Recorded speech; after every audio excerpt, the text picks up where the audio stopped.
तुम्हारा अन्नदाता, पग पग पर है संग तुम्हारे अन्नदाता। लहू किसानों का बन के पसीना सींचता है धरती का सीना। मेहनत का तेरी हक दिलवाने, नई तकनीक नई खोज बताने। पशुधन को गुणवान बनाना, पौध सुरक्षा को सिखलाना, खेती के सब गुर समझाने, भारत का सरताज बनाने। आठों पहर है संग तुम्हारे अन्नदाता, अन्नदाता। नमस्कार, मैं शालिनी आप सभी दर्शकों का अन्नदाता कार्यक्रम में स्वागत करती हूं। हर रोज की तरह आज भी हम कार्यक्रम में लेकर के आए हैं खेती बाड़ी से जुड़ी हुई बहुत सी लाभकारी जानकारियां। तो चलिए सबसे पहले देखते हैं कि क्या है विशेष आपके लिए आज के कार्यक्रम में। पॉली हाउस में उपयोग होने वाले यंत्रों की उपयोगिता एवं इनके लाभों पर जानकारी,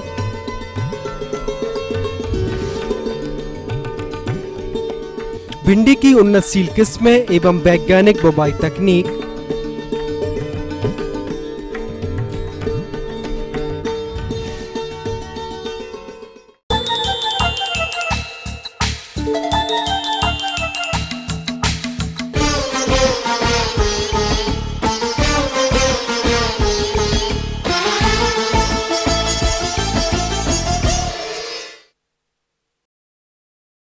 हाईटेक फार्मिंग के तहत अगर पॉली हाउस में खेती की चर्चा करें तो इसमें फूलों और सब्जियों की खेती कर किसान अच्छा लाभ ले रहे हैं। लेकिन पॉली हाउस के अंदर भी विभिन्न प्रकार के औजार और यंत्रों का प्रयोग होता है, जिसकी उपयोगिता और लाभ के बारे में अपने अनुभवों को बता रहे हैं एक प्रगतिशील कृषक मोती सिंह रावत। मेरे यहाँ पर लाल, पीली, बैंगनी, एक संतरा और हरी, ये सब कलर अभी इसमें विद्यमान है। ये मैंने इस ग्रीन हाउस के अंदर 2 प्रकाश पास लगा रखा हूँ। शाम के वक्त में मैं आधे घंटे से लेकर 1 घंटा तक इसको जलाता हूँ।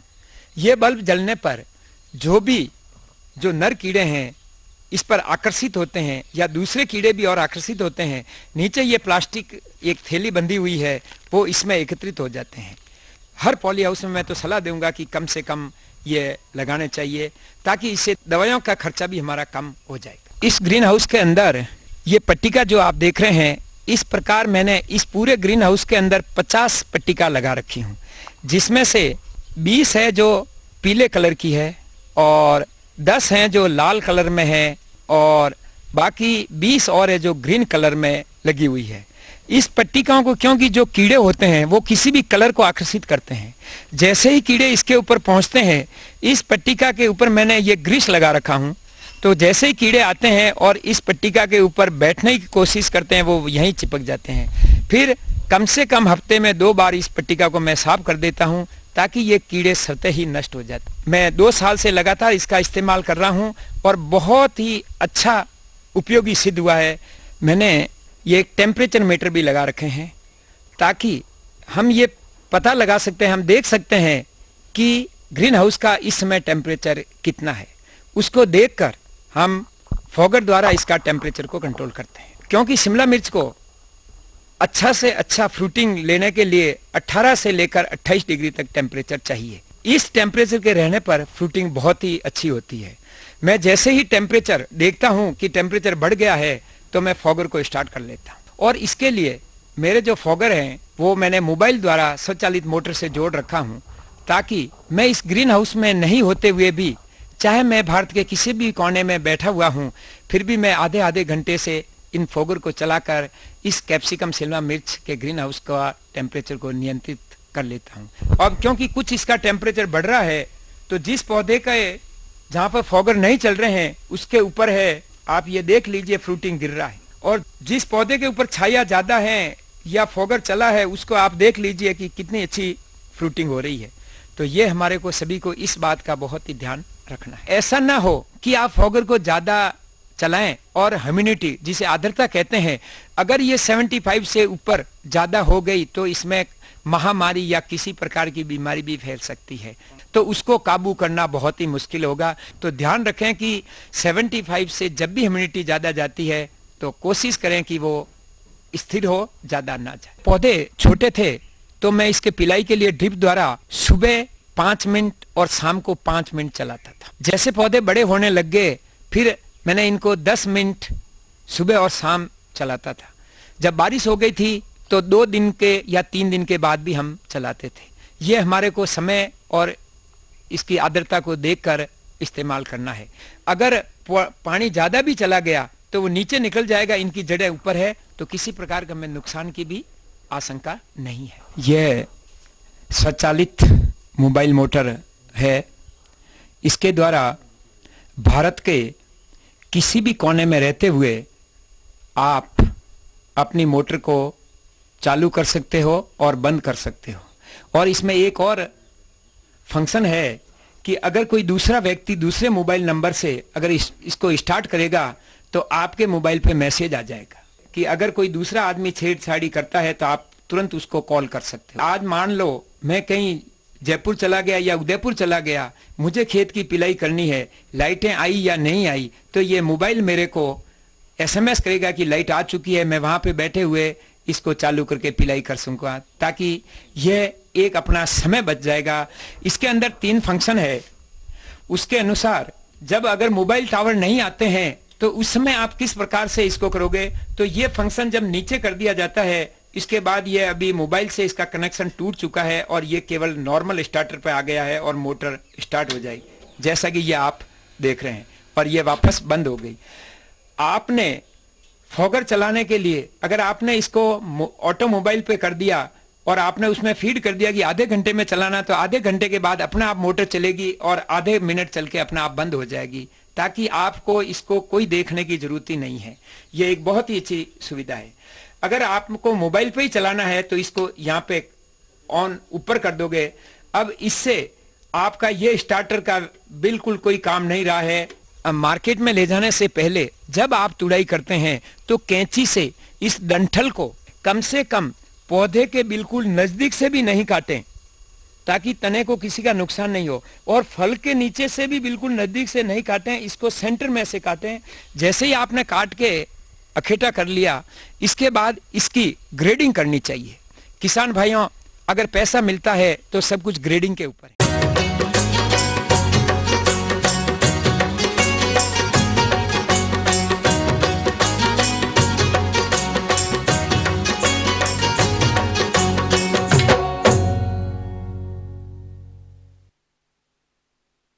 खरीफ के मौसम में किसान भाई अनेक प्रकार की सब्जियों की खेती करते हैं। तो जो किसान भाई अभी भिंडी की बुआई करना चाहते हैं, वो इसकी बुआई करते समय कौन कौन से वैज्ञानिक प्रबंधनों को अमल में लाएं, इस बारे में जानकारी दे रहे हैं किसान भाइयों। जैसा कि हम लोग देख रहे हैं, इस समय आधुनिक तकनीक से भिंडी की खेती करने के लिए उपयुक्त समय आ रहा है। चूंकि बरसात का मौसम है, इसलिए थोड़ी सावधानी बरतनी जरूरी होती है। किसान भाइयों, हम आप लोगों को बताएं कि बलुई दोमट भूमि जो है वह सर्वोत्तम भूमि मानी जाती है भिंडी की खेती के लिए। दूसरा, 2-3 जुताई अच्छा करके कल्टीवेटर से, इसके बाद इसमें 50 किलो DAP पर एकड़ के हिसाब से, साथ में 15 किलो जो है पोटास अलग से दिया जाए, तो इसमें जो है उत्पादन अच्छा मिलता है। पहले तो किसान भाइयों हम ये बताएं आपको कि प्रजाति का चुनाव सबसे जरूरी है, जिसमें से प्रमुख अंश हमारे पास एक प्रजाति है BR06, और इस प्रजाति का परफॉर्मेंस या आप कहिए कि इसकी उत्पादन क्षमता बहुत अच्छी है, इसलिए हम लोग प्रजाति के चुनाव में BR06 का चुनाव करें। कुछ और भी कंपनियों के बीज आते हैं जिसको भी लिया जा सकता है, लेकिन BR06 इसमें अच्छा परफॉर्मेंस कर रही है।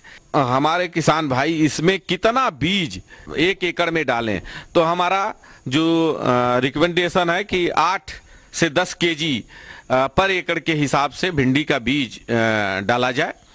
किसान भाइयों, एक चीज और है कि हम जब बीज शोधन की बात करें, इसके लिए 2.5 से 3 ग्राम कार्बेंडाजिम 1 केजी सीड में अच्छी तरह से मिक्स कर लें और मिक्स करने के बाद इसको जो है बुआई करना शुरू करें। हम ये भी आपको बताना चाहेंगे कि जो हमारा ये खरीफ का मौसम है, खरीफ के मौसम में हर जगह आर्द्रगलन की बीमारी लगती है। इसके आर्द्रगलन के बीमारी के लिए हमको थोड़ा सा मेड़नुमा खेत बना के, जैसे मेड़ पर अगर इसके बीज की बुआई करते हैं तो सफलता अधिक मिलती है।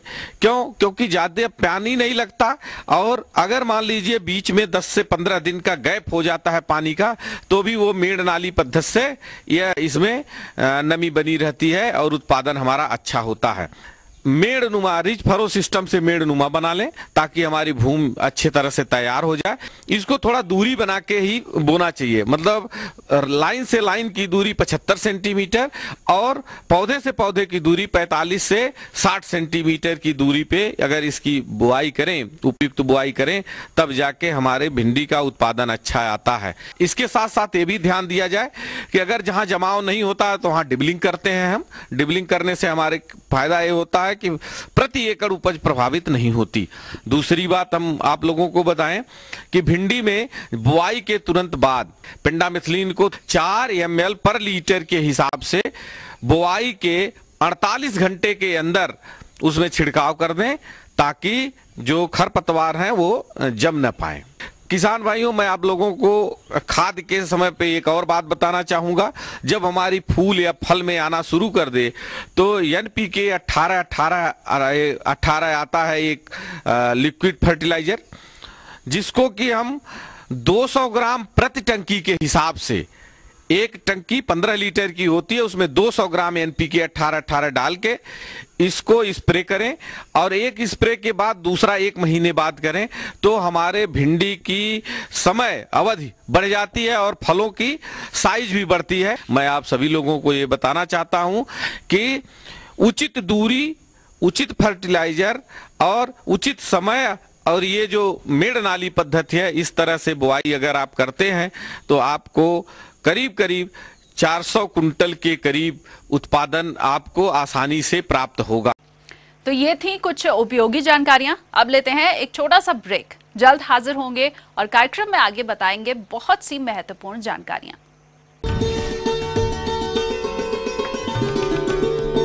गेंदे की उन्नतशील किस्में एवं नर्सरी तैयारी पर जानकारी,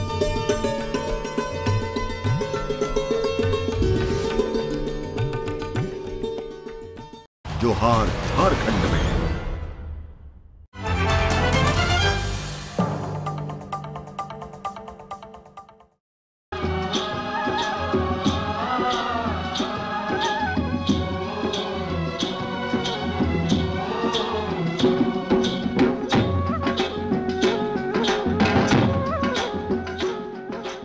ब्रेक के बाद एक बार फिर से आप सभी दर्शकों का अन्नदाता कार्यक्रम में स्वागत है। बढ़ते हैं अगली प्रस्तुति की ओर।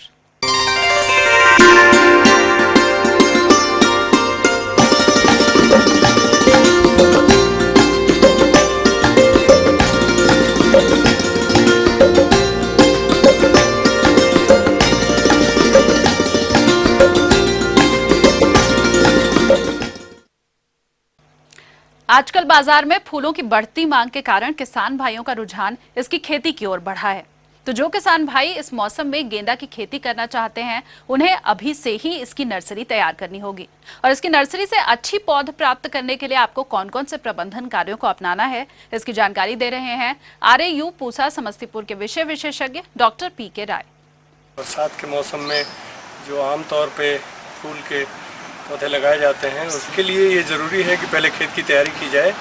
और तैयारी से मेरा मतलब है कि पहले खेत की जुताई करके उसमें जो भी स्टबल्स हैं, घास हैं, कंकड़ हैं, इनको निकाल दिया जाए, मिट्टी को भुरभुरा बना लिया जाए। और जो बेड तैयार करते हैं उसकी साइज़ होती है 1 मीटर चौड़ाई और लंबाई 2 मीटर या 3 मीटर रखी जा सकती है। और ऐसा बेड बनाने से सुविधाजनक होता है।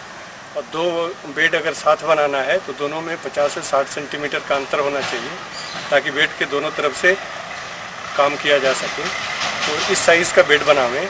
और बेड बनाने के लिए पहले खेत की सफाई कर लें।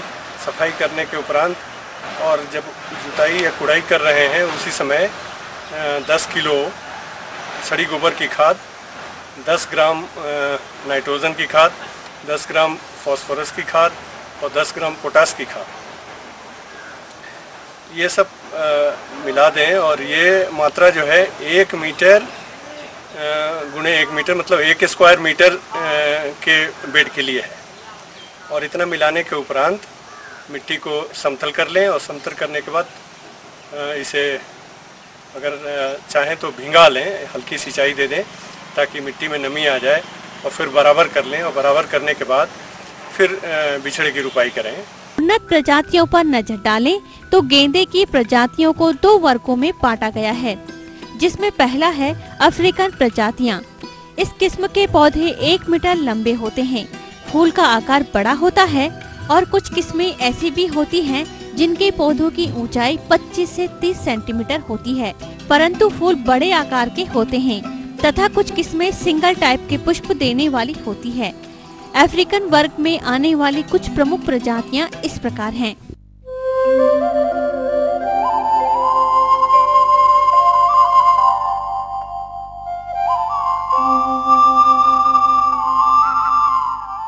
दूसरा वर्ग है फ्रेंच किस्में। इसके पौधे छोटे होते हैं, कई रंग के पुष्प आते हैं। इस वर्ग में आने वाली प्रमुख किस्में इस प्रकार हैं।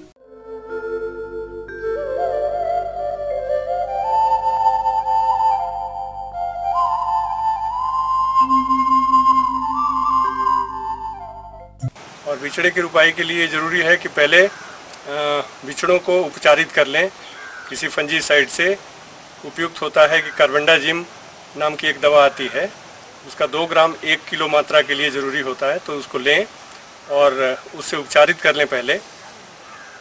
और आजकल फूलों के बीज चूँकि हाइब्रिड होते हैं और काफ़ी महंगे आते हैं, तो ये भी ज़रूरी है कि अगर आप बेड को फॉर्मेलिन से उपचारित कर दें। और फॉर्मेलिन से उपचारित करने के लिए ये है प्रक्रिया कि 2% फॉर्मेलिन से बेड की मिट्टी भिगा दी जाती है और भिगाने के उपरांत उसको पॉलीथीन से ढक देते हैं। पॉलीथीन से करीब करीब 2 दिन 48 घंटे तक ढकना चाहिए। और ढकने के उपरांत ये फिर खुला छोड़ते हैं बेड को, ताकि फॉर्मेलिन का जो गंध है वो पूरी तरह से निकल जाए। और निकलने के उपरांत ही बुआई करते हैं। फॉर्मेलिन का गंध अगर उसमें बेड से मिट्टी से आती रहेगी तो हो सकता है कि जर्मिनेशन या अंकुरन में प्रभाव डाले, बुरा प्रभाव डाले। इसलिए ये ज़रूरी है कि आप 2 दिन या हो सके तो 3 दिन तक खुला छोड़ें, ताकि फॉर्मेलिन का गंध पूरी तरह से बेड से निकल जाए, और तब बिछड़ों की रुपाई करें। और रुपाई करने के उपरांत पुनः सिंचाई से, फव्वारे से हल्की सिंचाई देते हैं ताकि मिट्टी नम हो जाए। और उसके बाद अगर निकलने के उपरांत यदि बेड में आप देखते हैं कि कोई घास निकलता है तो उसको निकोनी करके निकाल देते हैं, तुरंत निकालते हैं ताकि वो विकसित ना होने पाए। और बेड को बिल्कुल साफ़ रखा जाता है ताकि बिछड़े जो हैं वो स्वस्थ रहें। और सिंचाई के प्रति थोड़ा सजग रखें। यदि इस बीच कोई भारी वर्षा होती है और पानी जम जाता है बेड के आसपास या बेड के भीतर, तो उसको निकालना ज़रूरी है। और ये बेड बनाते समय भी ध्यान रखें कि बेड थोड़ा ऊंचा रहे ताकि आसानी से वर्षा का पानी निकले। ध्यान रखना चाहिए कि पौधे जब निकालें तो जड़ें उनकी कम से कम टूटें। और पौधे को जहाँ से नर्सरी बेड से जहाँ आप लगाना चाहते हैं वहाँ तक अगर ले जाना है, सावधानीपूर्वक ले जाते हैं ताकि वो उनमें कोई वो सूखे ना या उनमें किसी तरह की नुकसान, उनको क्षति ना पहुँचे। और फिर वहाँ ले जा करके उनको प्रतिस्थापित करते हैं या रोकते हैं।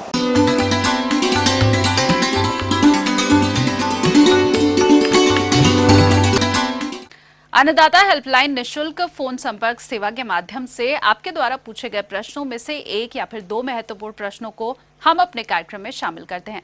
और इसी के तहत आज का चयनित प्रश्न और उसका जवाब इस प्रकार है। जिला मधुबनी के कृषक प्रदीप कुमार जी ने यह मछली बीज उत्पादन तकनीक के बारे में जानकारी चाहते हैं, तो प्रदीप जी व अन्य किसान भाइयों की जानकारी के लिए प्रस्तुत है कार्यक्रम का यह अंश। अच्छे मत्स्य बीज के मांग के अनुसार उत्पादन स्थायी स्तर पर नहीं है, जिसके कारण किसान भाई बाहर से आए बीज के फेरी वालों पर निर्भर रहते हैं।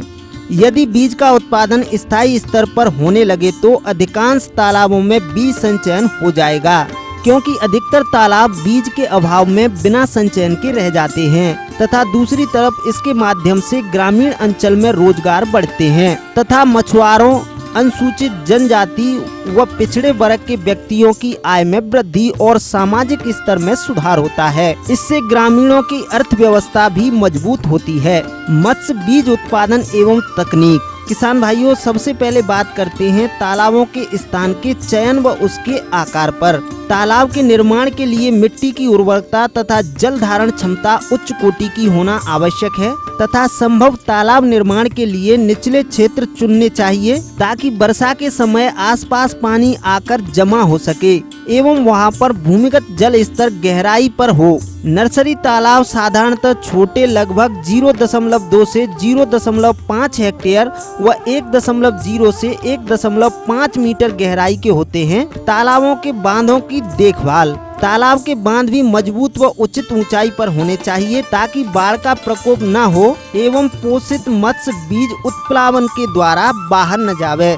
हानिकारक कीटों का उन्मूलन। जीरा संचयन करने के पूर्व तालाब को हानिकारक कीटों से मुक्त करना आवश्यक है। इसके लिए 18 किलोग्राम साबुन, 56 लीटर वनस्पति तेल प्रति हेक्टेयर गर्म करके तैयार करते हैं। संचयन के पूर्व 12 से 24 घंटे पहले बराबर घोल करके छिड़काव कर दिया जाता है, जिससे कीटों का उन्मूलन हो जाता है। तालाब के अच्छे प्रबंधन में चूने का उपयोग बहुत महत्वपूर्ण है, क्योंकि चूना मछलियों के प्राकृतिक भोजन तथा बीमारी उत्पन्न करने वाले जीवों पर प्रभाव डालता है। चूने का उपयोग पीएच मान के अनुसार प्रयोग करना चाहिए। साधारणतः 300 किलोग्राम प्रति हेक्टेयर की दर से चूने का छिड़काव करके पूरी तरह मिट्टी में मिला देते हैं। खाद एवं उर्वरकों की प्रयोग विधि।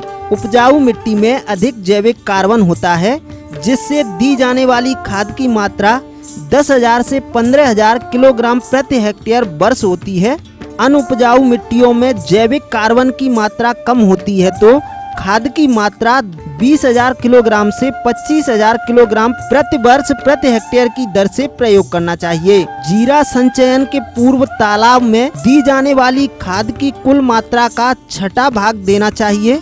रासायनिक उर्वरकों का प्रयोग करने के पूर्व मिट्टी की जांच कराकर उसमें उपलब्ध पोषक तत्वों का स्तर ज्ञात कर लें। साधारणतः तालाब में पोटास की कमी नहीं होती है।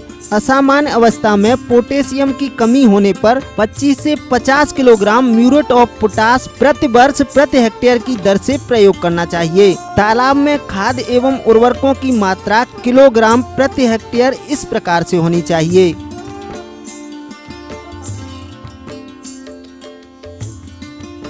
नर्सरी तालाब का प्रबंधन।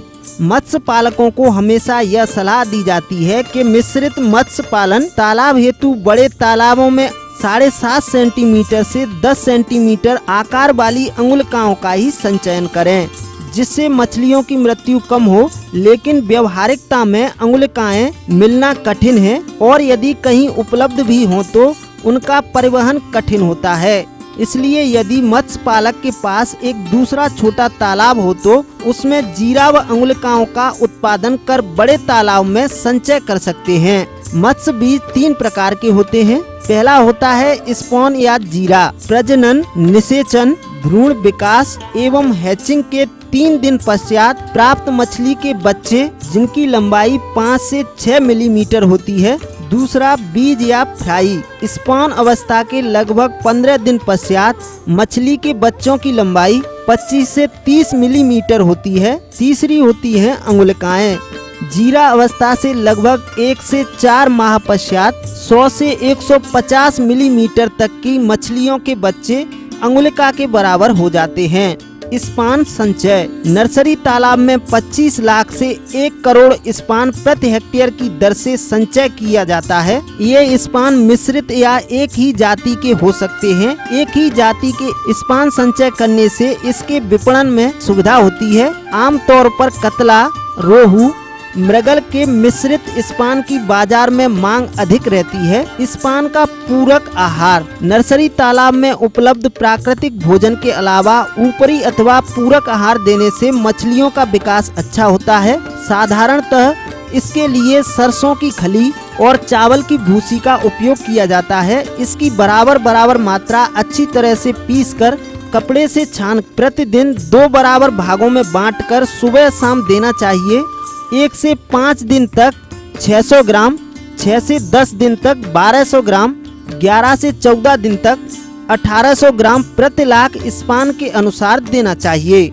बीज की निकासी एवं परिवहन। नर्सरी तालाब से 16वें दिन पौना निकाल लेना चाहिए। इस समय तक पौना 1 से 1.5 इंच 2.5 से 3.75 सेंटीमीटर का हो जाता है, जिसके लिए सुबह व शाम का समय जब मौसम ठंडा होता है तभी उपयुक्त होता है। निकासी के 1 दिन पूर्व उन्हें पूरक आहार देना बंद कर देना चाहिए। पौनों को 3 से 4 घंटों के लिए एक हापा में रख देते हैं। उनकी सघनता अधिक होती है, इसे ही कंडीशनिंग कहा जाता है। इस अवस्था में पेट खाली हो जाता है, जिससे परिवहन में मृत्यु की संभावना होती है। किसान भाइयों, इन बताई हुई बातों को ध्यान में रखते हुए यदि आप मत्स्य बीज उत्पादन तकनीक एवं प्रबंधन को अपनाते हैं तो आपको अच्छे लाभ की प्राप्ति होगी।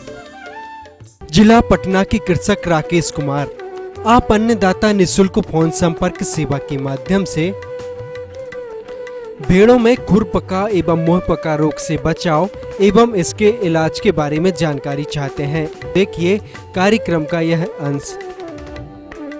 जब ये बीमारी आ जाती है तो इसमें भी टेम्परेचर ज़्यादा हो जाता है। 104 डिग्री से 5-6 डिग्री सेंटीग्रेड फ़ारेनहाइट तक बढ़ जाता है। एक्सेसिव सलाइवेशन होने लगता है। नाक और आंख से जो है दर्द जो है गाढ़ा दर्द, म्यूकोपुरुलेंट डिस्चार्जेज होने लगता है। और उसके बाद जो है मुंह पे जो है दाना दाना जो है उभर जाता है। खाना पीना छोड़ देता है। जो इसमें मोटिलिटी जो है आपको 45 से 80% तक आ जाती है। यह बीमारी हो जाने के बाद पशु को जो है स्वस्थ पशु से बीमार पशु को अलग हो उसको जो है सलाइन देंगे, ब्रॉड स्पेक्ट्रम एंटीबायोटिक का दवाई देंगे सेकेंडरी इन्फेक्शन को रोकने के लिए। उसके बाद जो है मुख्य बीमारी जो है फिर एक FMD है, foot and mouth disease. Foot and mouth disease जो है ये एप्थस वायरस से होता है। ये बहुत कंटाजियस संक्रामक बीमारी है। एक एनिमल से दूसरे एनिमल में बहुत तेजी से फैलता है और जो है यह बीमारी हो जाने के बाद इसमें भी टेम्परेचर बहुत ज्यादा बढ़ जाता है और मुंह में जो है फोड़ा बन जाता है। फोड़ा जो है फिर 24 घंटे के अंदर 12 से 24 घंटे के अंदर जो है ये फूट जाता है और घाव का रूप ले लेता है, जो बहुत ही पीड़ादायक होता है। पशु ने जो है मुंह से एक्सेस सलाइवेशन शुरू हो जाता है, खाना छोड़ देता है, ज्यादा मोटिलिटी आने लगता है। और ये सब से बचने के लिए जो है ऐसा वायरल विषाणु जनित रोग है, इसका कोई भी स्पेसिफिक जो है औषधि नहीं है। इससे बचने के लिए जो है हमको इसका जो है वैक्सीनेशन जो है जो शेड्यूल वाइज वैक्सीनेशन है, अगर करते रहेंगे किसान भाई तो ये सब बीमारी से बचा जा सकता है। और अब आइए देखते हैं कल दिखाए जाने वाले कार्यक्रम की मुख्य झलकियां।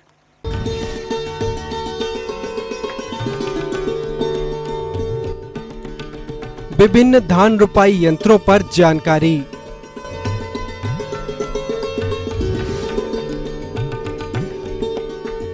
हम ये उम्मीद करते हैं कि आज का कार्यक्रम आप सभी दर्शकों के लिए उपयोगी रहा होगा। किसान भाइयों, अन्नदाता आपकी सेवा के लिए संकल्परत है। कृषि संबंधित समस्या और सुझावों के लिए आप हमें इस पते पर संपर्क कर सकते हैं। प्रोड्यूसर अन्नदाता ETV Bihar Jharkhand, Ramoji film city, Hyderabad 501512। साथ ही आप हमें ईमेल भी कर सकते हैं। हमारा ईमेल आईडी है annadatabihar@etv.co.in। इसके अलावा आप हमें निःशुल्क हेल्पलाइन नंबर 1800-108-4599 पर सुबह 10 से शाम 4 बजे के बीच संपर्क कर सकते हैं। तो फिलहाल अन्नदाता की पूरी टीम को दीजिए इजाजत। कल फिर से इसी समय आपसे मुलाकात होगी कृषि संबंधित कुछ और रोचक जानकारियों के साथ। नमस्कार।